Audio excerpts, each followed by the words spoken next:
stronger. Dark and darker as the sour water. See you when I reached out. No, it's just a fate. Understanding the pain. Will forever flow through my veins.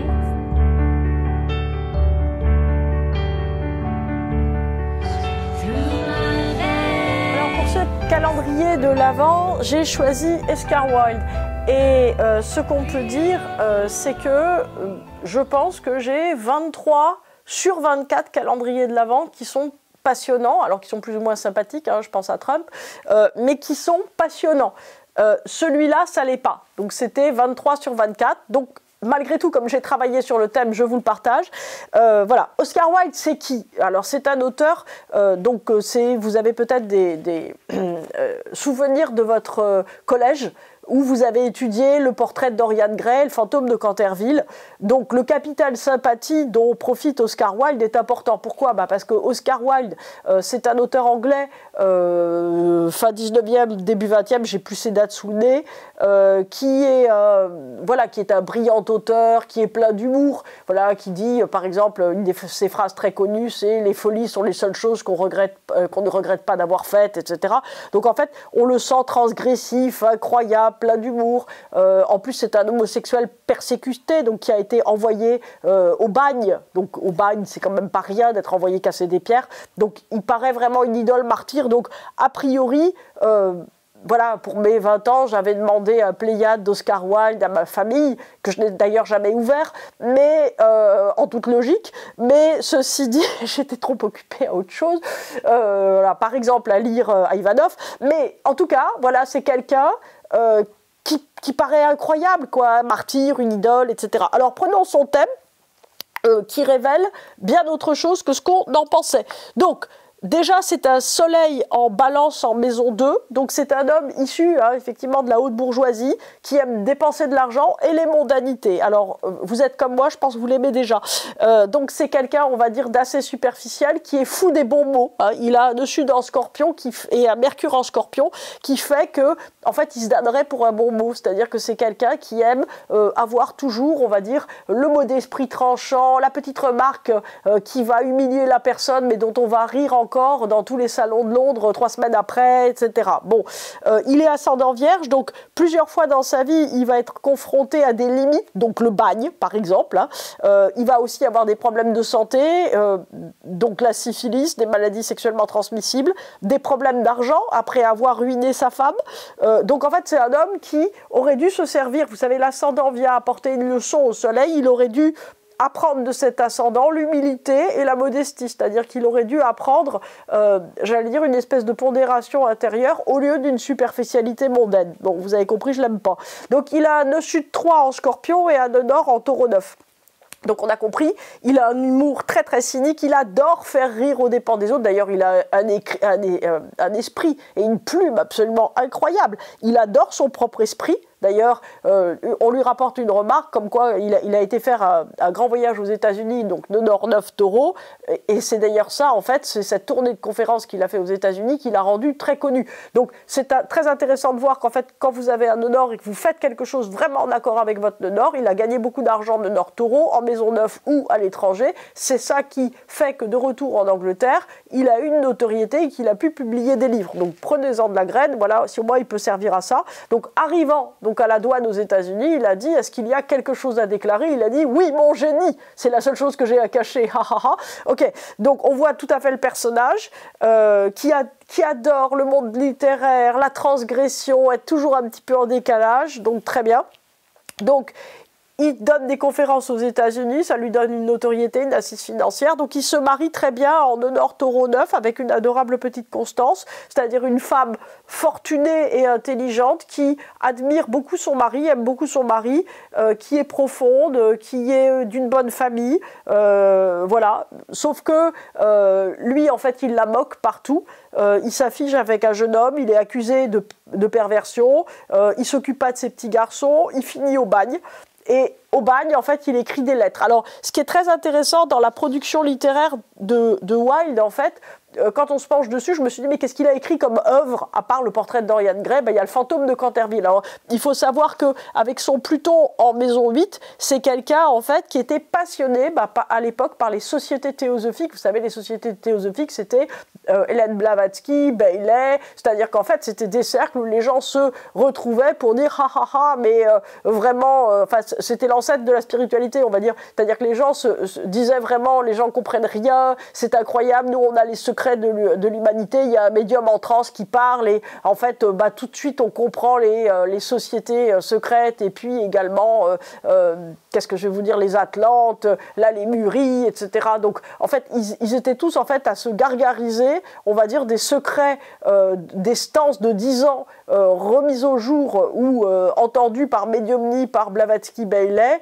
et qui délivraient le secret de la sagesse de l'humanité. C'est pas la peine de les lire, c'est assez plat, je l'ai fait, enfin j'ai essayé, c'est un peu ennuyeux. Bon, en tout cas, lui, ça l'amuse énormément, donc c'est pour ça qu'il y a beaucoup d'ésotérisme dans ses livres, c'est pour ça qu'il parle de fantômes, qu'il parle de processus de vieillissement inversé, etc., etc. C'est pour ça qu'il y a toujours un truc un petit peu magique. C'est la même époque, en gros, que Barbey d'Aurevilly, qui est un autre auteur français qui a beaucoup vieilli, mais qui, à mon avis, est plus sympa que Wilde, et qui parle comme ça, on va dire, du monde de l'irrationnel, du monde j'allais dire, de l'autre frontière de l'invisible, hein, ce avec quoi Lewis Carroll joue aussi. En tout cas, lui, qu'est-ce qu'il fait? Il trompe sa femme, il s'occupe pas de ses mômes, il dilapide l'argent de sa femme, et quand il arrive au bagne, accusé de perversion, parce que j'ai pas très bien compris, mais je crois qu'il a détourné un petit mineur, donc évidemment le père du mineur l'a pas bien pris, ce qu'on peut comprendre, hein, voilà. Donc en fait, lui, il écrit des lettres. Pourquoi il écrit des lettres? Parce qu'il a un nœud de Scorpion, donc ce qui l'amuse, en fait, c'est d'écrire sur lui-même, c'est pas de faire des œuvres. Donc c'est pour ça que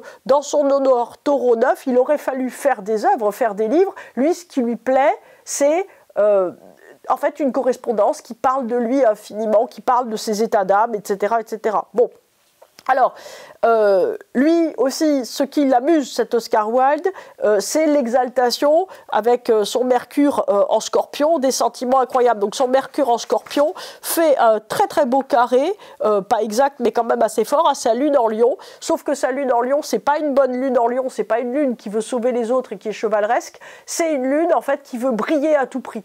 Donc en fait, quand il est en prison, il se demande quel coup d'éclat il pourrait faire et il se dit, je vais me convertir, lui, anglican, au catholicisme. Donc il se dit, incroyable, ça y est, je sais, je tiens mon truc, Dieu m'a parlé, je vais devenir catholique. Donc, après avoir adhéré à la théosophie à Madame Blavatsky, il se convertit au catholicisme, ce qui lui permet aussi de dire aux anglicans qui l'ont collé en tôle que vraiment, en fait, il leur en veut énormément, voilà. Et il continue, et en fait il pense que cet acte d'éclat formidable va permettre que sa femme le reprenne, parce qu'il n'a pas de sous, donc ça marche pas, donc lui il retourne vivre avec son copain, il a bien le droit, sauf qu'il vit dans la misère parce qu'il travaille pas, et elle lui coupe les vivres, ce qu'on peut comprendre. Donc on a l'impression en fait d'un grand écart entre son nœud sud en Scorpion 3 et son nœud nord 9 en Taureau extrêmement puissant. Qu'est-ce qu'il aurait fallu qu'il fasse? Qu'il écrive, qu'il travaille, je veux dire, voilà, donc c'était une mauvaise époque pour être homosexuel, mais peut-être aurait-il pu, j'allais dire, être discret, c'est-à-dire peut-être aurait-il pu maintenir un cadre, en tout cas c'est ce qu'on lui demandait, et on lui demandait surtout, d'une certaine façon, d'écrire une œuvre, et non pas, j'allais dire, de se montrer tout à fait méprisant avec ses contemporains. Donc, la Lune en Lion 11 devrait servir de pondération. Alors c'est un apex faible, là, vous savez, c'est mon fameux aspect toujours dans les destinées remarquables à l'axe des nœuds. En fait, ça aurait dû lui permettre de vouloir une notoriété pour arriver à gagner de l'argent. Mais lui, en fait, il l'utilise pour devenir un héros de sa propre vie. En fait, il a inventé les jeux vidéo avant l'heure. C'est-à-dire qu'il cherche tout le temps le prochain acte d'éclat à faire. Il cherche, en fait, ce qu'il va pouvoir faire qui va le rendre remarquable. Donc, il ne faut pas non plus, j'allais dire, toujours s'arrêter aux choses, j'allais dire, superficielles. Il a un nœud nord en Taureau 9, c'est ça, conjoint à Uranus, donc certes rétrograde, mais en fait, il n'y a pas beaucoup de spiritualité dans son thème. C'est-à-dire que son Uranus rétrograde en Taureau montre la certitude qu'il a sur la nécessité d'être riche pour être heureux.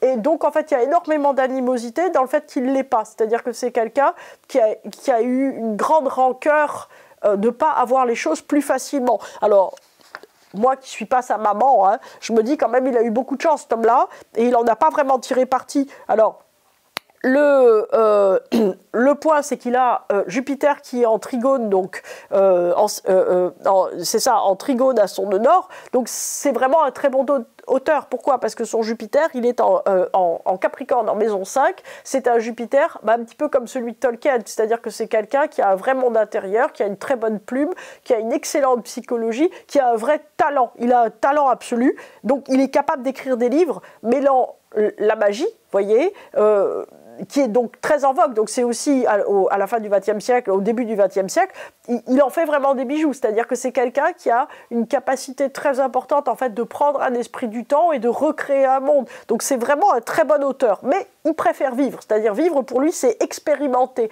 Donc il adore en fait, avec son Mercure nœud sud en Scorpion 3, expérimenter des choses sans cesse et réfléchir sur lui-même. Il n'en finit pas. D'ailleurs, on voit bien que le Mercure en Scorpion 3 fait une opposition très forte aussi à Uranus en Taureau. Donc en fait, c'était soit l'exploration infinie de lui-même et de ses états d'âme, soit le fait de gagner de l'argent d'une façon, entre guillemets, officielle. Donc il n'a pas eu envie en fait de se mettre en jeu pour gagner de l'argent. Donc voilà, c'est aussi ce que demandait son Jupiter en Capricorne 5. Il est mort à 46 ans, c'est-à-dire à un âge clé de demi-retour des nœuds, donc ce qui prouve qu'il n'était pas en nœud nord, voilà.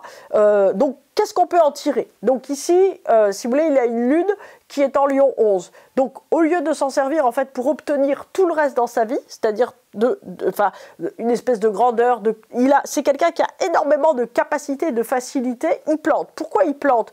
Parce que en fait, il a surenchéri. Il a surenchéri sur lui-même. C'est-à-dire qu'à chaque fois que, en vérité, il a eu l'opportunité, d'une certaine façon, de rentrer dans le rang, parce qu'il avait un coup de semonce de la part de son ascendant, c'est-à-dire il rencontrait une limite, qu'elle soit une limite de santé, une limite financière, une limite de liberté de ses mouvements.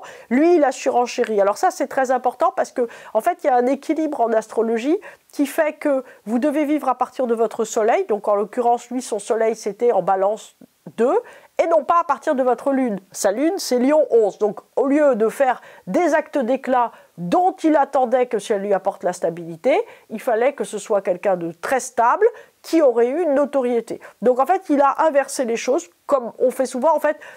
En tant qu'astrologue, moi, ce que je peux vous dire, c'est que un grand nombre de vies qui n'arrivent pas à s'aboutir, qui n'arrivent pas à résoudre leurs problèmes, etc., ce sont des vies qui, en fait, inversent la structuration Soleil-Lune. C'est-à-dire que si on part de notre Soleil pour déployer la Lune, on arrive très bien, c'est-à-dire que la Lune apporte quelque chose en plus de magnifique, alors que si on se base sur la Lune, c'est-à-dire une espèce de ressenti immédiat de facilité, etc., sans à positionner ça avec le Soleil d'abord, qu'est-ce qui se passe? En fait, on aboutit à rien.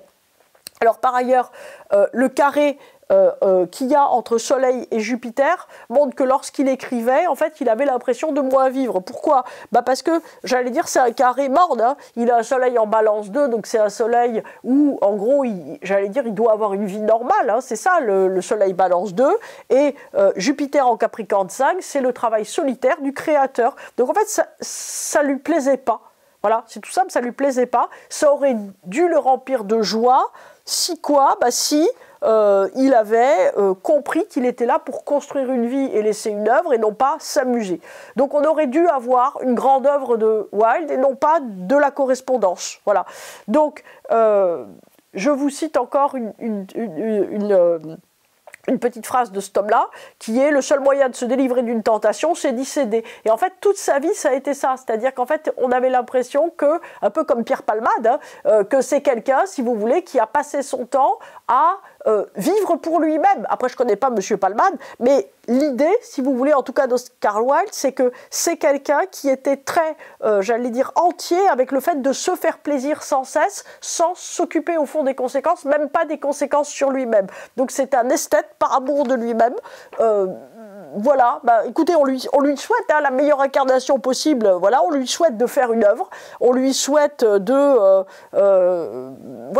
faire le mieux, de comprendre effectivement que son talent doit être utilisé, j'allais dire, pour laisser une belle œuvre à la communauté et pas uniquement de s'amuser parce que il a mal fini, il a été très malheureux. Voilà.